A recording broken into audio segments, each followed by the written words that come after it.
मुझे कभी लगा नहीं था कि ये दिन भी आएगा, लेकिन लगता है कि बॉलीवुड ने सच में एक ट्रांस राइट्स पे बेस्ड मूवी बना दी है। भूल भुलैया 3 की कहानी रक्त घाट वेस्ट बंगाल के राज्य में सेट है। ये एक हॉन्टेड राजमहल की कहानी है, पर एक बड़े ट्विस्ट के साथ। कहानी शुरू होती है रूह बाबा यानी रूहान की वापसी से, जो कि एक फ्रॉड है। वो एक मशहूर बाबा है और लोग उसके पास देश भर से मदद मांगने आते हैं भूत प्रेत से बचने के लिए, पर असल में वो बस लोगों की मदद करता है उनके परिवार वालों को धोखा देने में। लेकिन एक दिन उसे एक राजा राजा की साले से मिलने का बुलावा आता है, जो उसे ही कॉन कर लेता है। पर ये मजाक नहीं है, ये तो असल में इस बात का टेस्ट है कि वो कितना बड़ा फ्रॉड है, और उसको पैसे ऑफर किए जाते हैं उनके पूरे गांव को उल्लू बनाने के लिए, जो लोग पहले ही मुश्किल हालातों में हैं। तो यही से शुरू होती है रूह बाबा की रक्त घाट की जर्नी, जहां मंजुलिका की आत्मा रहती है। तो चलिए अब हम जल्दी से देखते हैं कि भूल भुलैया 3 में क्या क्या इंपॉर्टेंट चीजें होती है। ऐसे ही दूसरे वीडियोस देखने के लिए और हमसे जुड़े रहने के लिए चैनल को सब्सक्राइब कीजिए और वीडियो को लाइक और शेयर करना ना भूलें। Thank you. और एक ह्यूज स्पॉइलर वार्निंग के साथ लेट्स मूव ऑन।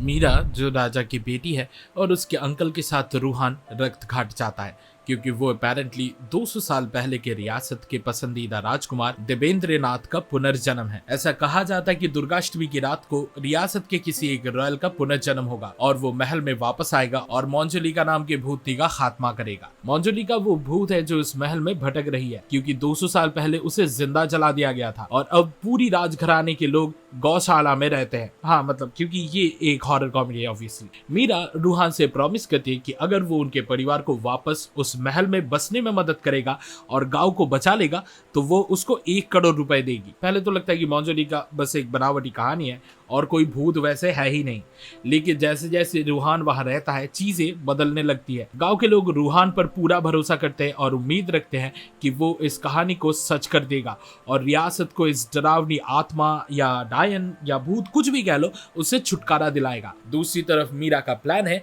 इस महल को बेच देने का, ताकि उनका परिवार गरीबी में और ना रहे। रूहान के आने के बाद परिवार वापस उस महल में बस जाता है। राजपुरोहित जो रियासत का मुख्य पुजारी है वो रूहान को महल लेके आता है। उसके पूर्वजों के मुताबिक सिर्फ रियासत के किसी रॉयल के पुनर्जन्म के द्वारा मंजुलिका का अंत हो सकता है। क्योंकि रूहान प्रिंस देवेंद्र नाथ जैसा दिखने लगा है, सब लोग मान लेते हैं कि वो सच में राजकुमार है। रूहान अपने राज्य में वापस आने का बड़ा जश्न मनाता है और दुर्गा पूजा के पहले रात बड़ा सेलिब्रेशन भी होता है। सेलिब्रेशन के बीच एक नई मेहमान आती है, मल्लिका, जो महल को हेरिटेज साइट बनाने के लिए आई है। जैसे ही मल्लिका वहां आती है महल में अजीब चीजें होने लगती है। रूहान को भी लगने लगता है कि शायद ये जगह हॉन्टेड है।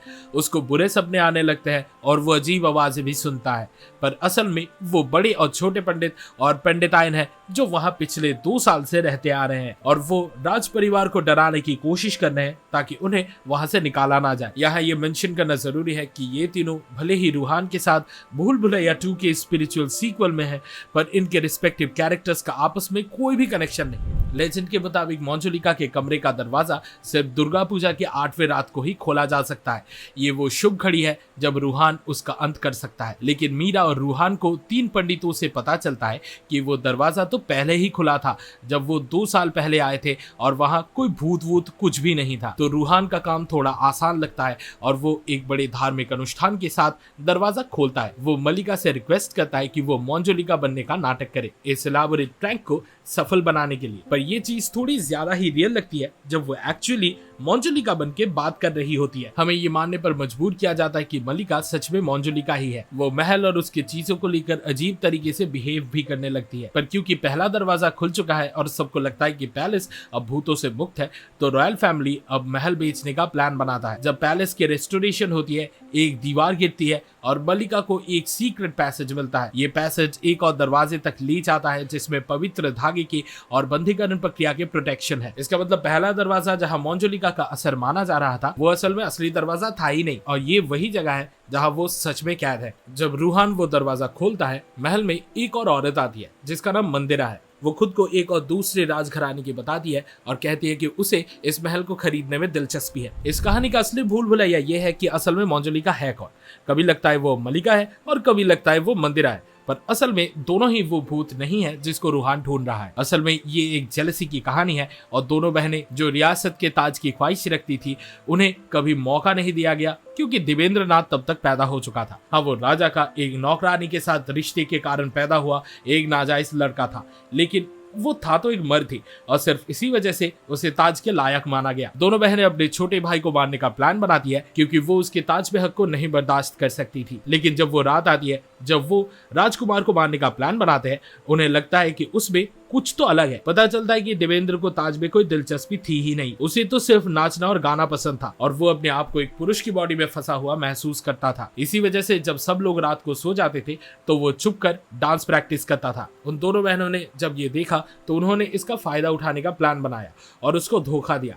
उन्होंने दिखावा किया कि उनको उसका डांस पसंद है और इस घटना का फायदा उठा के मंजुलिका पूरे दरबार के सामने तमाशा करती है और अपने पिता से कहती है कि वो आए और देखे कि उनका बेटा कितना मर्दाना है। क्योंकि ये खबर पूरे राज्य में फैल गई होती है, राजा के पास और कोई रास्ता बचा नहीं होता और वो दरबार के लोगों को कहते हैं कि उनके बेटे को चुपके से मार दिया जाए। अपने दोनों बेटियों पर श्राप देने के तौर पे वो ये कहते हैं कि मंजुलिका को उसके भाई के कत्ल के लिए बदनाम किया जाएगा और अंजुलिका का नाम तो इतिहास से ही मिटा दिया जाएगा। तो असल में जो जिंदा जला दिया गया था वो प्रिंस देवेंद्र नाथ ही था। भूल भुलैया का एंडिंग एक ड्रामेटिक सीन से शुरू होता है जहां मल्लिका और मंदिरा एक दूसरे के सामने आते हैं और रूहान को गेस करना होता है कि इन दोनों में से कौन सी असली मंजुलिका है। ये अष्टमी की रात है और राजपुरोहित ने जो गुप्त ग्रंथों में पढ़ा है उसके मुताबिक रूहान को एक पवित्र तेल का इस्तेमाल करना है ताकि वो इस आत्मा को हमेशा के लिए मुक्ति दे सके। जब रूहान ये तेल मल्लिका के इर्द गिर्द इस्तेमाल करके उसे जला देता है तो मंदिरा पोजेस्ड यानी भूत के कब्जे में लगने लगती है। असल में इन दोनों में से कोई भी